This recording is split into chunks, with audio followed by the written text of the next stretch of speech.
This video brought to you by our Patreons. Please consider supporting this channel and joining our Patreons at patreon.com/NovaWing24. Hi there folks, my name's NovaWing24 and welcome to another little review of a FSX and prepared products. So today we're going to be having a look at the recently released and in fact inaugural payware from a new developer DC Designs, and we're looking at their rendition of the A-18 Super Hornet Family. So before we get too far into the review, let's first of all say thank you very much to the team over at DC Designs and Just Flight for providing me with the review copy of this aircraft today. We are going to be conducting this review in Prepared v4.5, though the package as purchased is compatible with all of the ESP family of sims, so FSX, FSX Steam, Prepared in all its formats, including all the way up to and including Prepared v5. Right, now with the official sort of parts out of the way, let's have a jump into the review. So, pretty standard format, guys. We're going to be going through here. We're going to have a look at this aircraft. We're going to do a startup of the aircraft, and then we're going to go through. Well, I suppose this will be slightly different because we actually get to look at the different versions of this aircraft, because you actually get three distinct different airframes with this one. So the first one that we're looking at in the Super Hornet family is the A-18E model. So this is the single seat fighter variant. So it is obviously it is larger than its original classic Hornet cousin that any users of the ESP sims who remember FSX would be very familiar with, given that it was one of the default aircraft for many years in that sim. Alright, well, enough of wandering around the outside, so what we're going to do is we're going to jump into the office of this aircraft here. We're going to get ourselves started, get ourselves underway, taxi out, and start get into the fun stuff. Alrighty, so here we are in the office of the aircraft, and as much as I love the external model, a lot of my bugbears with this aircraft are avionics related, and you are looking at one of them right now, funnily enough. One of the things about this aircraft is that it is designed and marketed out of the box to be fully compatible with the SimWorks Studios carrier expansion, or CEX carrier models, which is great, which means that it is linked to their TAC hands, so you can dial in their TAC hands, get the distance to go to the carrier, and also get the essentially the carrier version of ILS actually come up on your HUD. Quirky little thing about it is that if you have a CEX carrier or an SWS carrier currently spawned anywhere in your sim, this will pop up. And it's like, okay, that's not cool. Like, it just, even when your avionics and everything shut down. So, a little bit of an immersion breaker, that one. It's a little bit weird and frustrating, but yeah, it is what it is. So, yeah. As I said, there's some other avionics bugbears, but that one's interesting that one's right there as soon as we jump into the cockpit. So, yeah, unfortunately, there are more to come. Okay, alright. In the meantime, let's get ourselves started and underway. So the first thing we're going to do is we're going to power on battery. So battery over here. Cool. Next thing is power on Avionics. Okay, I'm going to close up my gear door and close up my canopy. There we go. Alright. So gear's done. Everything's up and running. Okay, so next thing we're going to be doing is going to be getting our fuel organized. So first thing, to get ourselves into place, we're going to push our fuel system on, which pushes both of the engines there. We're going to crack the throttles slightly. Alright, get our lights going on there. Alright, next things first. Right, okay, we're ready to go. Ready for engine start. So we're going to go crank engine 2 first.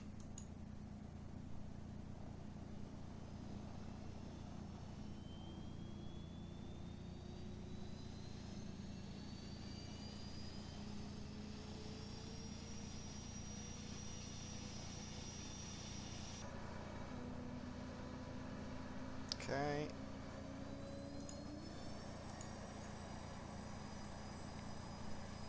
And then engine 1 crank.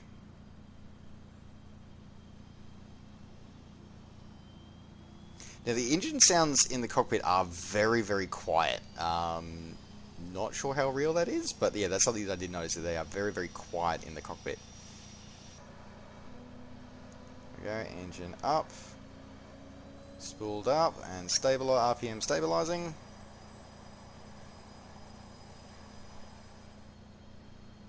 Crank off, APU off. Alright, finishing all of our lighting system on. Okay, looking good. There we go, okay. Alright, so by the way folks, the airfield that we are currently at Pensacola Naval Air Station, courtesy of MAIW, so it's because we've got some of our T6 Texans there. Alright, I think we're good to depart now. Now we'll discuss more the weapon systems later on as in one of our flights shortly as well, but let's get ourselves taxied out and taken off. So next thing, we put our generator on before we run out of battery. Alright, bit of heat on, de-ice on. Shouldn't need it here in Florida, but just in case. Alright. Looking good. Now one thing I will do is I will tune my nav radio here first, because I know that my carrier is on 89 X-ray, so let's go to 114.2, nav swap, cool, ready to go. Alright, now that should, if I go to the TACAM page, yep, it has, there we go. So so just a quick sort of thing, as you sort of saw with that, the sort of the ILS marker there appearing. Once you tune in your nav radio to the TACAN of the SWS carrier that's spawned, you can actually see the information come up here,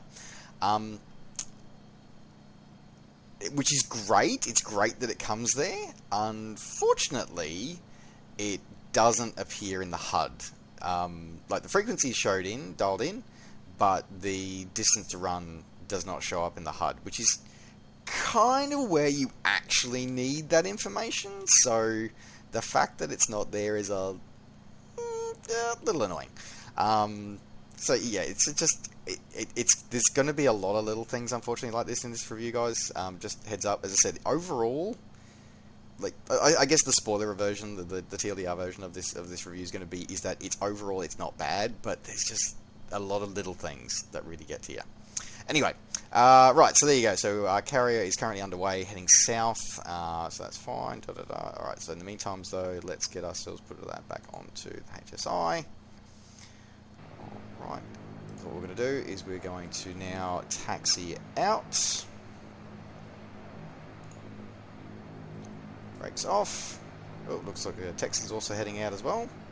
Alrighty, so taxiing forward onto the runway. Looks like we're cleared for departure.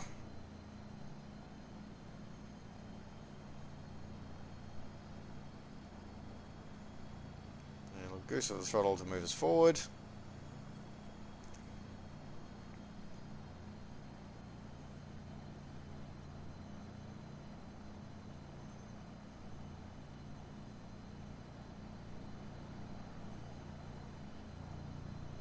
IFLOS beautifully modelled there.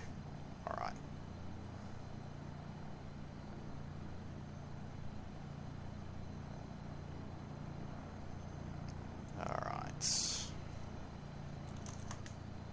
Checks here.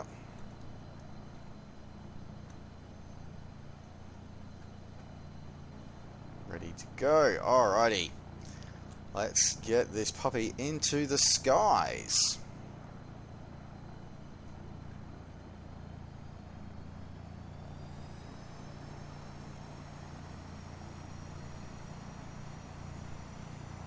Tiny bit of squirrel, but still fairly docile.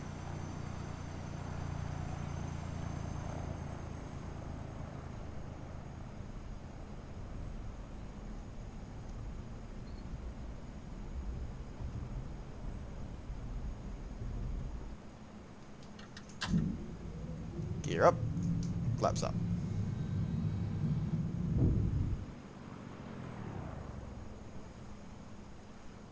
Nice smooth takeoff. Quickly heading up the flight. Don't sink. Don't sink. Alright, that right there is a Don't huge issue that I have with Don't this sink. airframe.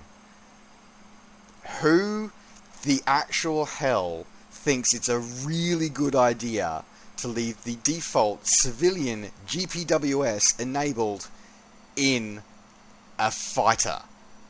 What the actual? That it's funny enough, I had intended to show you that too, because another one of my bugbears with the aerodynamics of this aircraft is the way the flight model handles, especially at in approach configuration, landing coming into carriers, or even doing a circuit around the pattern there. And I was going to show it off then. Apparently, I don't need to, because it showed it to you off on the inner maneuver just then. The GPWS, the point of that is definitely far more for civilian aircraft than it is for military. And don't get me wrong, military aircraft have a oral warning system like that. They have Bitching Betty. However, what they have is a far more capable option, and is not the very limited parameter GPWS that comes as default as part of FSX, and therefore also as part of prepared. So to have that included as part of this was just boggles my mind. Why would you do that? Like, that just I honestly don't know whether that's being lazy, or whether that's simply it seemed like a good idea at the time and didn't really test it very well. I don't know, but that's a huge no-no. Just take that out. That's ridiculous. That should not be included in this aircraft, just flat out. Anyway, okay, so that was an unexpected ability to show that off to you as we shoot through some clouds, because climb some altitude here. Well, I guess this is probably a great time to actually sort of start getting into discussing some avionics and stuff. So what we might do is we might continue climbing to altitude here. Might climb a bit higher. Let's head up to around about, let's around about 15,000, I think. We can get above some of these clouds, and we can go through some of the avionics and some of the other interesting things about this airframe. Now, to engage the autopilot, we've got the autopilot mastered is there. So engage that. We're going to engage altitude hold, and then we're going to engage heading hold. And what I'm going to do is I'm going to quickly change the heading to a easterly heading. There we go, so we're still heading a bit into land there. Right. So the issue that I got with the HUD and the way it's laid out for this aircraft is that the waterline is in the wrong place. Look, overall it looks kind of right, but it's also not. And the big issue that I have with it is the fact that under the altimeter, the altitude there, you see the altimeter setting. That's fine. On an airliner, that would absolutely make sense. That's fine. However, there is a incredibly important key piece of information that is absolutely vital, especially to combat aircraft, and especially carrier-borne aircraft when you're in the pattern. That is your vertical speed indicator. There is nothing there for your VSI, and you cannot make it appear.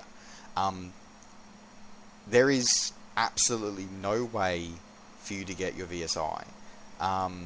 Even the HUD repeat, like the HUD, and that's the other thing, is that you can't get your VSI down there. So when you've got your stupid civilian GPWS screaming at you saying, don't sink, it's like, I can't see what my descent rate is for you. You're telling me that sinking, like, I can see the number unwinding, but I can't actually see the rate that I'm descending at, which is an incredibly important factor you need when you're in the 90. When you're in the 90, heading towards turning in to land, when you're just before you call the ball. That's incredibly important, that number, because that number and your turn rate is what will help you get down onto the carrier and line up correctly. So the fact that it's not there is lazy. Now, something else that I want to point out as well. So this is supposed to be a HUD repeater down here. Okay. Now the problem is that the HUD information here and there don't always match. So the first issue is that you've got Q and H down here for your Colsman setting, and then you've got inches of mercury there. They need to match, guys. You just they need to match. You've got the information here, and then you don't have it there. Like, it's just it's little things like this. And something else that you'll see, and the other issue that I have is the flight path marker. So right now, the little sort of aeroplane, the sort of ghost aeroplane there in the center, the FPM, in that position, I should be increasing my altitude by probably around about 500 feet a minute, or possibly more. However, I'm flying steady. So that is my flight path marker. So that should be dead on the horizon line right now because I'm flying straight and level. It's not about where the nose is pointing. There should be another indicator for that. It should be where my aircraft is actually going. And the calculations they're using do not work for that. They just don't work, which is, yeah, frustrating. Anyway, so as I said, like it's really interesting because, as I said, I really wanted this to be an awesome add-on because I think it has a great place, much like Carronado aircraft, where a lot of people complain about Carronado aircraft, but I don't really see the issue with them because they provide a almost, a close but not 100% add-on. And this is much designed to be the same thing. This is designed to be an add-on that is like the real aircraft, but doesn't necessarily have to be 100% like the real. Like you can jump in and fly this. It's the same you can fly with a Carronado aircraft. You can jump in and fly it with read the manual, couple of hours getting used to the controls, and you can fly it. You don't need to spend 12 weeks at a ground school or a conversion course to be able to get onto it. And this is very much the market that this aircraft's fitting into it. And I was really excited to see somebody bringing a Super Hornet into that environment, particularly the other plans that the DC Designs have announced. But there are certain things I look at and go, yeah, you missed the mark here. Like, even that is, like, guys, just come on. Like, I understand that I don't need a full suite of stuff, but it's like, yeah, okay. Alright, okay, on to other things. Probably one of the things that you guys probably would like to know about is the weapons pages on here. So let's have a quick look over here. So you can, in terms of the pages on the weapons system over here, so these can all be modified as you go. They can be modified on the fly. You don't need to be parked or anything like that. Also, the weapon systems are not active, so there's no TAC pack enabled or anything like that. They are purely cosmetic only. They do not affect the weight of the aircraft, though, at all. They are purely, as I said, they are absolutely purely cosmetic. So you can actually change them on and off in flights. So if we'll just sort of take that one off, and we can see that we no longer have a weapon on the rail there. And if we click the 500 pounder, we can see that we now have a 500 pounder there. There you go. I might just quickly put a couple of different weapons options on for you. One interesting one, though, is the fuel tanks here on station 6, 4, 5 and 7. They're actually paired, so if you put a fuel on one, it'll only appear if you have the fuel tank on the matching pair over the other side, which is a really cool, nifty little thing, because that's the only way they would fly. So that's actually a really cool way that they've actually done that. So let's, so what we'll do is we'll take the fuel tanks off of that one, because you saw those in our earlier pre-flight inspection. So we'll take those fuel tanks off, we'll add the GB12 laser guided bombs there, we'll put the fuel tank on the bottom there we go, and we'll put the, take the Sidewinder off, put the 500 pounder on. Alright, so do that. Let's have a quick look and go outside and have a look at those weapons models. Alrighty, so we'll have a just look at the weapons mostly here at the moment. So pretty much this week we actually should have everything there. As I said, they are custom, they're just visual models only, so you can't deploy them, they don't work with TAP pack or anything like that. Also, unfortunately, the jettison system doesn't work. I think that would have been kind of cool if you press the jettison button, it would have just shed all the weapons. That would just made them disappear. That would have been kind of cool, but yeah, nothing. So yeah, as I said before, you've got sidewinders, 500-pound clean, sort of unguided munition there, AIM-120C Sidewinder, and then GBU-12, so 500-pounder with a laser guiding kit on it. You also have an AT, the FLIR system on the nacelle there. So that is the only thing you can stick onto that nacelle, by the way. You can't actually put anything there, and on its brother on the other side, you have an AIM-120 as the other side.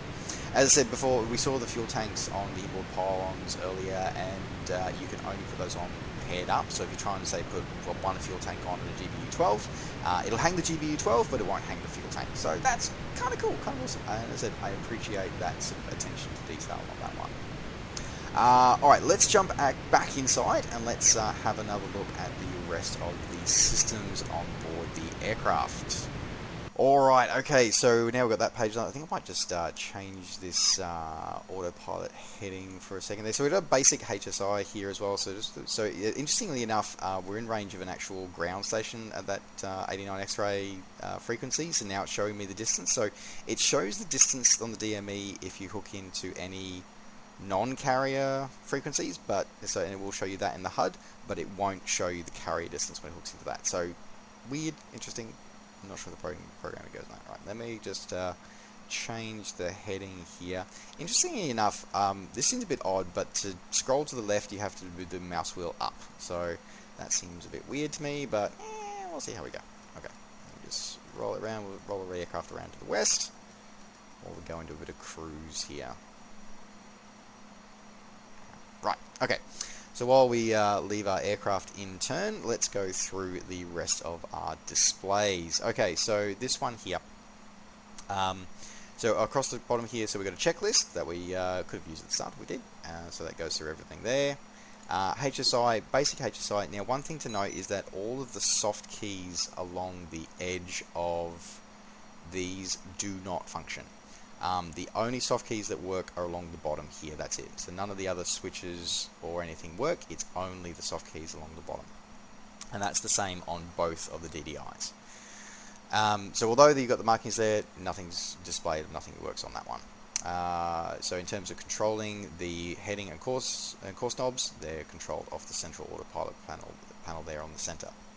Weapons, we've gone through just as we were before. Simply click to replace, and if you deselect any of the weapons there, you can then remove the pylons as well. So what we might do is we'll leave those on for now. Right. Next after that one is a HUD repeater, which we saw before. As I said, I have a problem with the HUD repeater because it doesn't repeat the data correctly. As you can see, the numbers aren't aligned correctly, so it's a close to, but not quite. It's a bit frustrating. The TACAN page is a simple, is basically showcases the SimWorks Studios carrier extension compatibility with the fact that it has the 3 of the carriers listed there, so CBN 70, 71, and 72, with their associated TACAN channels and their associated sort of real-world frequencies, as it were. And then it'll show on the left here when you actually tune in and lock onto one, it'll show you that, which is great. As I said, it's a great thing there, but as I said, it's a little frustrating that you can't see any other carriers. So SimWorks Studios have released 6 carriers, and it only lists 3 of them here and their information. So it would have been nice if we'd had the other carriers available to list, like to scroll through, but yeah, they're just not available, unfortunately. Okay, so in terms, so that sort of resolves that bit there. Alright, moving down from there, we move on to the fuel panel. So this is simply just basically it's just a straight fuel gauge and gives you a bit of information about the engine as well. So the engine temps, the RPMs, that's just a straight readout there in terms of, again, non-functional anywhere else. On this side panel here, we went through the side panel and moved to the start there. Probably the only thing we didn't really show off was the air-to-air refueling probe, which does actually function as well. So unlike other sort of models, instead of being tied to a door command, it's actually tied to a switch command here. Otherwise, lighting control panels on the side there, and a lot of switches non-functional. So the one that I really noticed was the hook bypass, whether it's carry or field landing. That's non-functional. Not really a huge issue, but yeah, just something to be aware of. Same with the anti-skid braking, not functional at all. Alright, I think that's pretty much that one. Alright, moving on to the center control here. Again, look, it's really well modeled and really well textured, the cockpit. Like, I've got to admit that, but it's just, yeah, it just is what it is. Alright, in terms of the moving map display here, so this one's kind of cool. With that one, again, you can't change it from the moving map display. The only thing you can do is change the scale, so sort of zoom in by clicking on the screen there. You can't scroll wheel with it, you actually have to click it, and click the minus sign to zoom out. That's kind of it. No, nothing real that, just pulls straight from the inbuilt map data for that one. Moving across onto the right DDI. Oh, as my had track IR fix out there for a second there. First two pages are exactly as we saw on the left there. So checklist, HSI, no difference there. FCS is an interesting one there. So basically, just gives a readout. The most important thing that you're going to need for this one is going to be for this page here, particularly doing your landings, for carrier landings. Okay, so your maximum landing weight is 44,000 pounds. Please remember that when you're trying to bring it down into a carrier. You can probably get away with a bit more, on land, but yeah, on a carrier deck landing, you want to make sure that you are below 44,000 pounds. The other couple of features I did want to showcase off there was the flare. Now, this one is a really cool feature about this, by the way. So this actually takes the sort of out the window view and actually puts it down as a flare. Now, you can't control it or retarget it. It's just a straight forward view, but this is really useful if you're doing any night ops. This is incredibly useful. So this is a really cool feature that I think is really innovative and really awesome, and it's a great way. It doesn't work in the FSX version as far as I'm aware. It only works in the prepared versions because it uses the prepared sensors sort of part of their SDK to input it in there. As I said, it's a fairly simple way of doing it, but it's just so elegant and such a beautifully way it's been put in that I really, really want to highlight this because that's cool, so cool. So yeah, that's also, as I said, simple way. It's simple implementation, but just such a powerful tool, particularly if you're doing any night ops. Last one on the side here is the radar. So this one's fairly basic. It basically just lifts the AI traffic data, essentially pulls the information from the radar, built into the sim, and just pulls your AI traffic data and puts it over here. Overlays it with some information as well, so you sort of get the AI call sign information that you would sort of use by the Shift L command. So that's all just overlaid there. So it's good to know, good to see. Has some quirks every now and again where sometimes it'll pick up stuff on the ground as well, but yeah, as I said, it only picks up AI aircraft, and we'll show them on the map there as a full circuit around the aircraft. Just like the moving map display, zoom out, zoom in using clicking on the range buttons down there as well. So there you go. As I said, it's a nice nifty little tool and great to see the feature. So you can sort of do your mock intercepts if you do want to using this aircraft. So there you go. Okay. Spin recovery still is not non-functional. If you don't want to go through the engine start procedure that we did at the start of this tutorial, of this review video, you can have a short circuit one. Just simply turn the fuel on, click that one there. Kind of works just like pressing Control E. So there you go. All right. I think that's the cockpit covered off in pretty extensive detail here as well. I suppose the only thing to go through is the right panel over here. A lot of this is non-functional. Probably the only things that are functional is the de-icing system. So your pitot heat there and your airframe de-ice there. Otherwise you've got battery, avionics, and generator there. You've got enough battery power for about 5-6 minutes of operation, probably about 10 minutes of operation before you need to make sure that you've got the generator turned on the avionics. Alright, so on that, let's probably jump outside. We'll have a look at the airframe, this aircraft while it's flying. Alright, so here we are back outside again. Probably to have one final look at this E-model before we have a look at some of the other airframes. Because as I said, you do get 3 airframes, three for the price of one with this setting. As I said, yeah, the model is really well done. It looks the part. The textures for the most part are pretty good, and cover a variety of different airframes and service points. I don't really have any issues with the modelling. I really don't. I think some of the lighting I do, and we'll cover that off a little bit further down the track in this video. But the modelling otherwise really well done. Look, it looks the part. It's got the correct lines, and it just feels like the right airframe. Alright, well, I think that's enough of looking at the E model. Let's now head across and have a look at another model of the aircraft, another model that you get in this pack. Alright, so the second model that we're going to look at in this review today is the EA-18G Growler, so the electronic warfare variant of the A-18F Super Hornet. So essentially the airframe is still the same, except now we're talking about a two-seat airframe. Two-seat aircraft, still got the same power plants, but this time we've got more of a focus on a different role. Externally, we're looking at another beautiful high-definition model, and the fact that, as I said, it does share a lot of the similarities with the single-seat variant. Most notably, the big difference that we have here is on the wingtips. Instead of having mounts for sidewinder rails, we instead have ECM and ECM pods, which are there permanently. In terms of the external stalls, we can see this one we've mounted up with 3 of the ALQ99 jamming pods and the AGM88 harm. Otherwise, the external model is another beautiful high detail 3D rendition of it, and I can't really fault it. As I said, it looks wonderful and does the job that it says on the tin.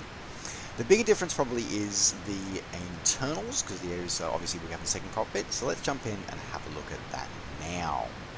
So in terms of the front cockpit isn't any different. Everything is laid out exactly the same. There's no difference there. That's the same as it is in the real aircraft, so not really too much to see here. Probably the one thing difference is obviously because we are talking a different variant, we do have different weapons available. Obviously, as we saw, we don't have the sidewinder rails and the wingtips, and just have some different weapons available to choose. So we don't have as wide a range of weapons, just simply a few different ones to choose.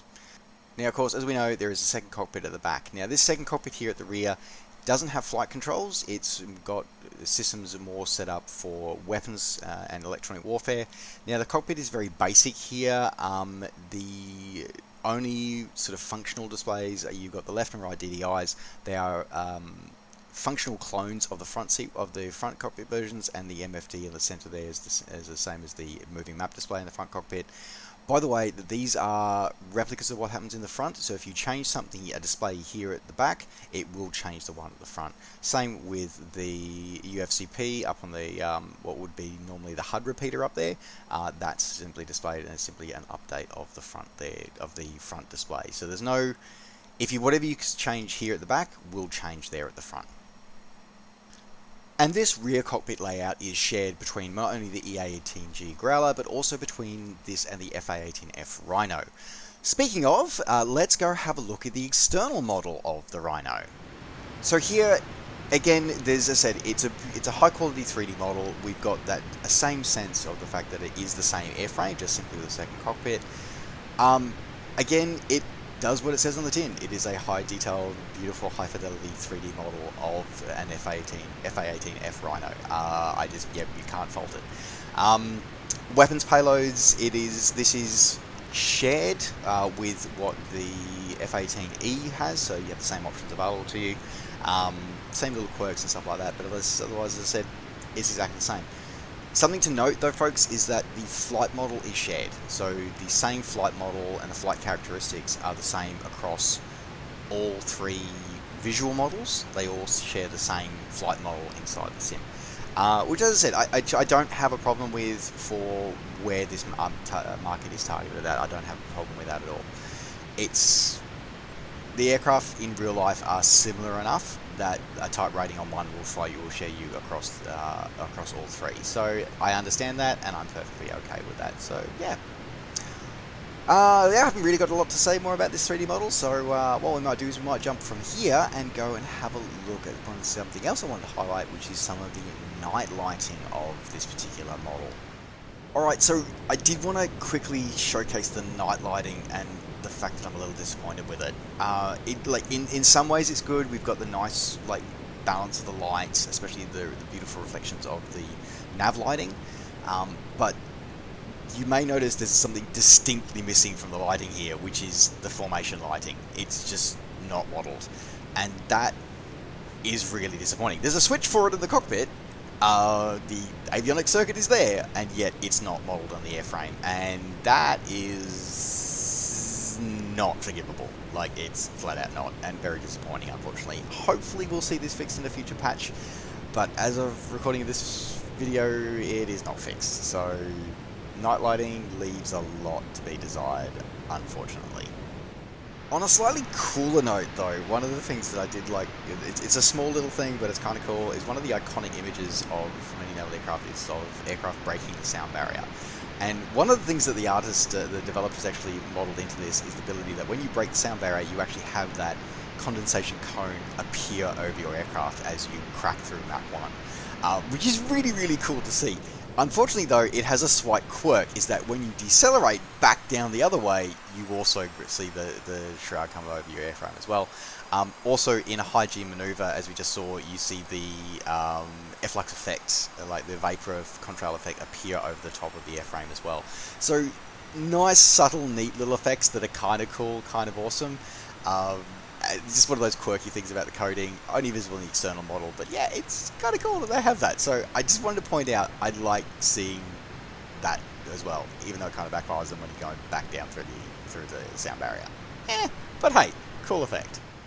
Just while we're on our cruise out to the carrier for our landing, sort of before we round out the review here, I did want to talk about another one of those little bugbears that I have with this add-on, and that's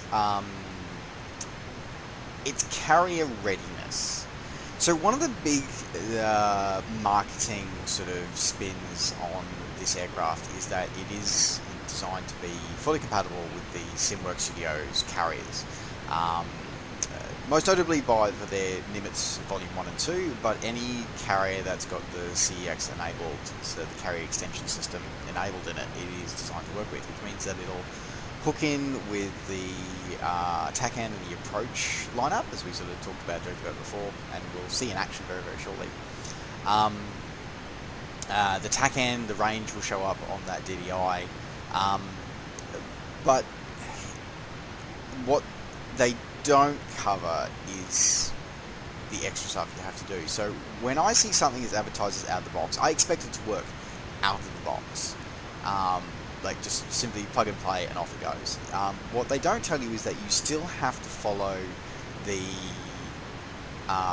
setup and the setup instructions for adding in a profile for this aircraft into the SimWorks Studios carrier extensions, which means that requires you to set in the length of the hook, the position of the hook, both when it's retracted and when it's extended. You have to do that. You also have to add in the position of where the gear is and whether it's a launch bar or bridle catapult system. So that all has to be done manually, and you have to do that yourself. So that's a little disingenuous. I mean, perhaps maybe we might see that patched in, and I suppose the double is a question about whose responsibility is it? Is it responsibility of DC Designs for that because it's not their add-on, or is it the responsibility of SimWorks Studios to patch their carriers to include that support? I don't know. I honestly don't know. But when I see something advertised that it works out of the box, I expect it to work out of the box. Beyond that, it also has another couple of issues as well. So one of the integral parts of the carrier extension system in those carriers is the program called VLSO. Now, VLSO has been kicking around for absolutely years. And has been a staple of people who love flying carrier aviation, and for their immersion, like to actually be able to, you can actually go through a full carrier qualifications course, and it will keep track of your landings, and you'll keep track of your approaches, and actually give you feedback, just like you would with talking with an actual landing signals officer.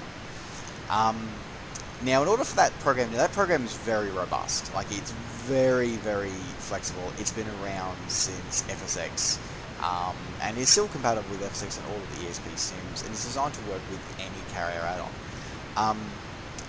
So, in order for that to work, however, though, there are a couple of key things that you need to do. Again, you need to add in, you need to create profiles for that. As I said, I don't want to and this is trouble. And I thought long and hard about whether or not I even discussed this in the review video for the Hornet, because I was kind of like, you know, it's at the end of the day, it's not DC Design's product, so is it really their responsibility to do it? But it was more the fact that it was marketed as this works out of the box with carrier extension and all the carriers and all the things that go with it. That I sort of went, yeah, actually, no, it doesn't. Like, it's actually fundamentally missing from the aircraft.cfg file for this aircraft. It's actually missing the ATC type section, which is something that the VLSO needs. So you need it if you're trying to talk to the tower. I know a lot of us don't really use the default ATC, but if you want to talk to the tower and they have it not call you experimental or just nothing, type experimental, then you need to have that line in there. That line is also important for VLSO, because that's the line that sets what type of aircraft that it is. And you then also have to go in and set your angle of attack and stuff like that, the same as you do have to with the carrier extension modification they do as well. But you can transfer those. Once you got those values for one, you can copy those values and put it in the other one. But the fact that it's actually missing that vital data from the aircraft.cfg file was a bit surprising, because even if you don't do carrier ops, you're just flying. If you use the default ATC, it needs that data in order to be able to actually be able to give you a type when you're talking to ATC. So,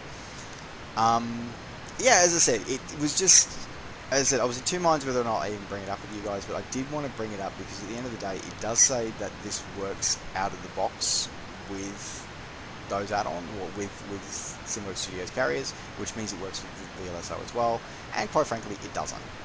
There is extra work that you have to do, which is not described in the manual. So, as we sort of do our approach here before we transition from the stack, we are just wanted to cover those sort of discussions about carrier aviation. At the end of the day, that's what Super Hornet is really sort of famous for, particularly with the new Tom Cruise movie. So, all right, well, we'll take a break there, and we'll go back to the cockpit as we finish our cruise and head in for a carrier landing.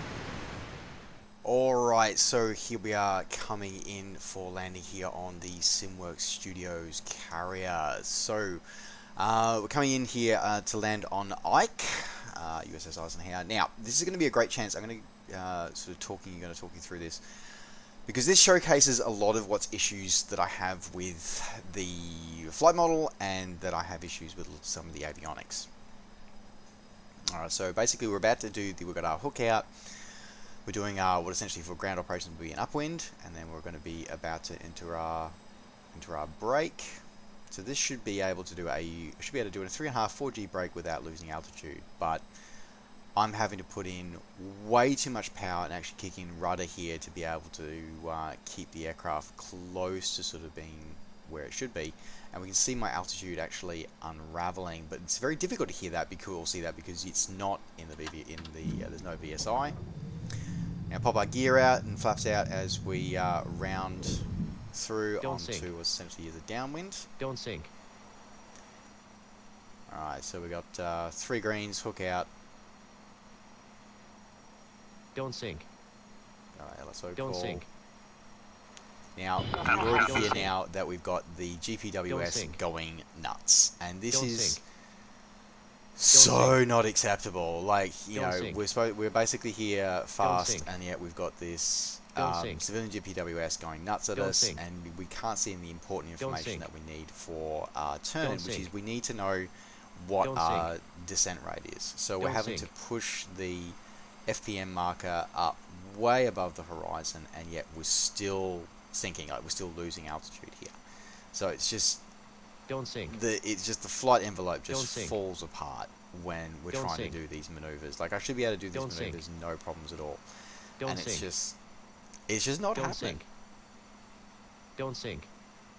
Now as we round out into through the 90, through the 180, through the 90, coming in, ready to call the ball. We've still got the GPWS going mad. Now, according to our carrier approach system, we are actually on slope. Don't sink. Don't sink. And we need to be fast, or else we're going to fall out of the sky. Like, this is where I have a problem with it. Is that if I'm fast for the Don't sync. for the AOA indexer. But if I don't keep it this fast, then I'm literally going to drop out of the sky. Now, basically, according to this, I'm a little high, which is correct. I'm coming in a little high. Don't sync.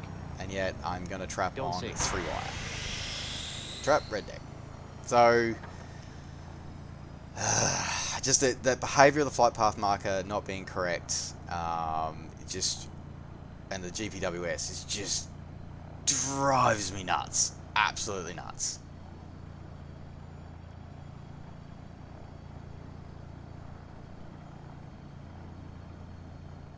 Alrighty, so final thoughts on this aircraft. So it's a tough. Look, honestly, it's a tough one. I'm really struggling with this one because, on the one hand, I really support the concept of it. So what DC Designs, the concept that DC Designers come up with that, I strongly believe in. I strongly believe that that we as recreational flight simmers, we can really benefit from these more accessible modules for several reasons, and for those who may watch the 3 Grumpy Simmers episodes, and if you don't, I highly encourage that you suggest that you consider looking at them. Is that one of the things, the key points that we always talk about is the fact that simming needs to be accessible. It needs to be less elitist, and rightly or wrongly, when you have a plethora of very high quality but very expensive modules around, then the barrier to entry for flight simming becomes exceedingly high. And they're not necessarily always the aircraft that people want to fly. But is something like this is something that people can relate to because they see it in movies, they see it in the real world, they see it as something that they can that is, you know, let's be honest. Many of us who've dreamed of flying and who fly today, you know, at some point we dreamed of flying such an aircraft as a professional job. For some of us are very lucky that we get to do that, but most of us, like myself, you know, we can sort of dream and that's about it. So, and this is as close as we get to it. So I feel that this kind of module is a really great way to be able to entice people into our hobby and to make sure our hobby continues to grow. And so having a module that doesn't replicate every system to the absolute minute line of code is perfectly acceptable. Because at the end of the day, you want people to be able to enjoy it and enjoy the hobby. Still be challenged, absolutely. Don't get me wrong. Like, yeah, I think it's challenging. I think that, you know, you still need to be challenged by it. You still need to be, you know, you still have to think about it, read the manual, and actually learn to fly the aeroplane. But you shouldn't also have to spend 12 weeks in a ground school to be able to enjoy what few hours of simming that most of us ever get a chance to do. So I think this. So I see where DC Designers are going, and I think it's a great journey, and I wish them best luck on it, and I hope to see them improve on it. However, this module, as it stands right now, falls short. I can see where they're going with it, and I think it has the potential to get there, but right now, it just doesn't quite fall short. It falls short. It doesn't quite get there.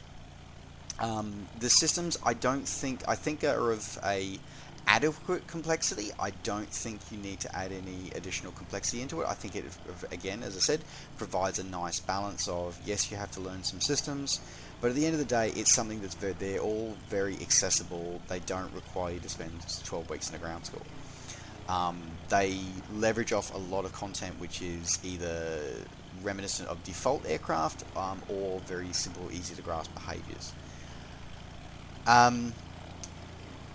What lets it down, though, are a couple some of the quality of life decisions. So, you know, the first one being that the HUD setup. The HUD setup, just there's information there that shouldn't be there. Like not the most appropriate information is there. The fact that you've got the altimeter setting in the HUD displayed all the time is completely useless.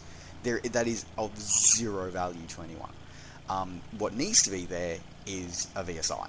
That's what needs to be there of some description. Even if you just have it as a a bar, like as in some HUDs, as a sort of a sliding, sort of a rotating bar that sort of shows a rate of descent around the altimeter setting, around the altitude readout. Something as simple as that. Just do it, or just have a positive negative value, which is what it should be. That's a huge one. Using the default civilian GPWS in a military aircraft, no, just no, flat out no.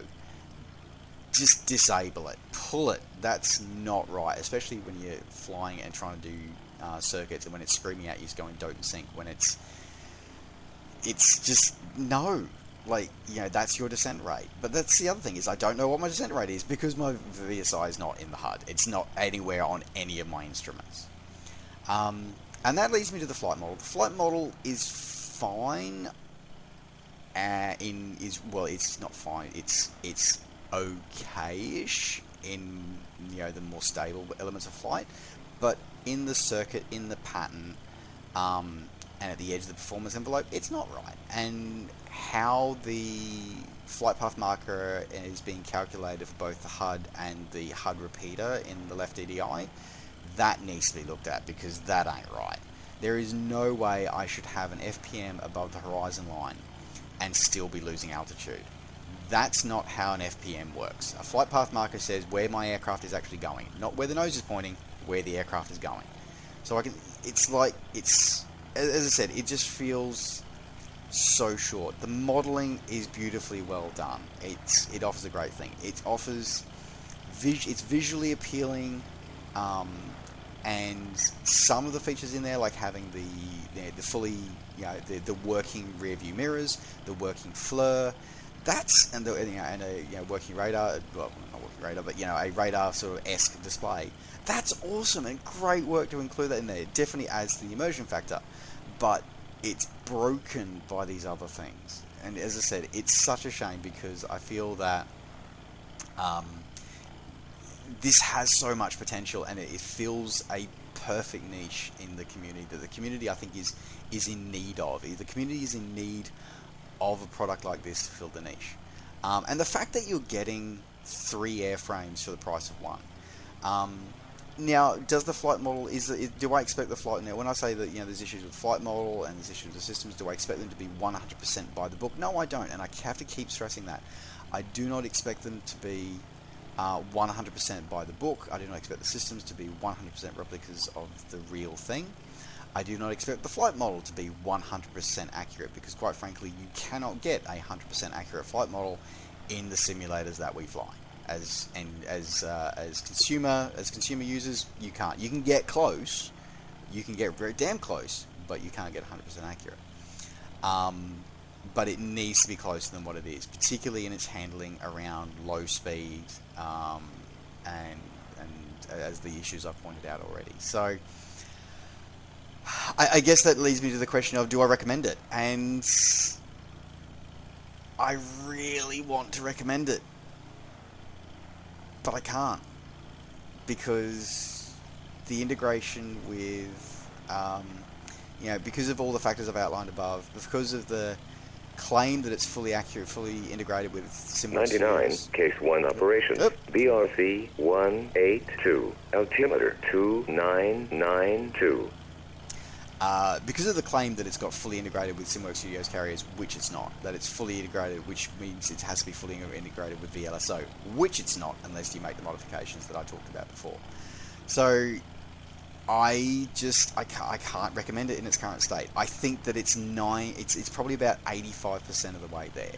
I think a couple of tweaks need to be done to it, a couple of improvements, and I think you'll find that this will be a great value for money purchase for the casual flyer. I think it's great. I think it'd be awesome. But it's not there yet. As I said, it's close, but right now, no cigar.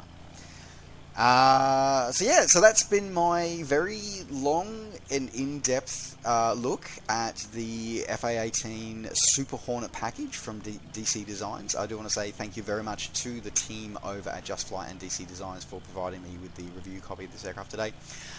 We have been operating it in Prepared V4.5, and we have been making use of the SimWorks Studios Nimitz Pack Volume 1 with this one today as well. Alright, well folks, that does round out this review. Thank you very much for joining me. We're going to, I'm going to sign off here, but you will get to see me taxiing off and shooting off Catapult very shortly. But I do want to say thank you very much for joining me. Don't forget to like the video and subscribe to the channel if you're enjoying these videos and want to see more. If you do want to pick up this add-on, by the way, this add-on is available from either direct from Just Flight web store or from your favorite flight sim retailer, coming in for about $41 US or your regional equivalent, available now. And that rounds out this review. Thank you very much for joining me. Don't forget, as always, to like the video and subscribe to the channel if you're enjoying these videos and want to see more. And of course, as always, you can catch up with me and all the things I'm up to between videos by finding me on Facebook and on Twitter. Just search NovaWing24. And if you're enjoying the work that we do here on the channel and you want to support us and keep us going and help contribute to the work that we do here, please consider joining us over on Patreon at patreon.com/NovaWing24. Alright folks, thanks very much for watching. Take care, safe skies to all, and we'll see you next time. Bye for now.